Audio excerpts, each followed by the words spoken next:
ওড়িশাতে একটি জায়গা আছে যার নাম রেমুনা, যেখানে ক্ষীরচোরা গোপীনাথজির মন্দির আছে। যেখানে রাত্রিবেলা ঠাকুরকে 11টা মাটির হাঁড়িতে ক্ষীরের ভোগ পরিবেশন করা হয়। আর ভোগ পরিবেশনের পরে যতক্ষণ দর্শনার্থী থেকে থাকে তাদের মধ্যে ক্ষীর বিতরণ করে দেওয়া হয় প্রসাদ রূপে। একদিন মাধব দাস, যে জগন্নাথ দেবের পরম ভক্ত, জগন্নাথ পুরী যাচ্ছিলেন। যাত্রাপথে উনি জানতে পারেন যে মাঝ রাস্তায় রেমুনা নামে এক জায়গায় গোপীনাথজির মন্দির আছে, যেখানে গোপীনাথজিকে ক্ষীর ভোগ দেওয়া হয়।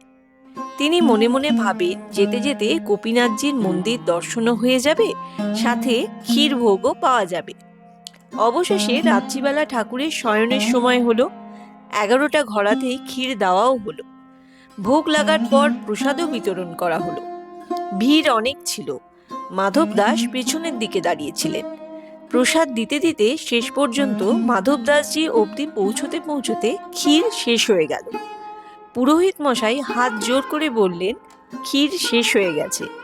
মাধব দাস 3 দিন ধরে উপোস ছিলেন, কিন্তু তবুও কাউকে কিছু বললেন না, কিছু চাইলেনও না। হে মহাপ্রভু জগন্নাথ, আপনি তো জগতের অন্নদাতা, কিন্তু তবুও আজ আপনার দরবারে এসে অন্ন পাওয়া গেল না। তারপর মাধব দাস এক বড় গাছের নিচে গিয়ে বসলেন ক্ষুধার্ত অবস্থায়। প্রভু জগন্নাথ দেবের পরম প্রিয় ভক্ত মাধব দাস কি তাহলে ভোগ থেকে বঞ্চিত হলো, নাকি প্রসাদ পেল? জানতে হলে যুক্ত থাকুন মানি টেল চ্যানেলের সাথে। নমস্কার।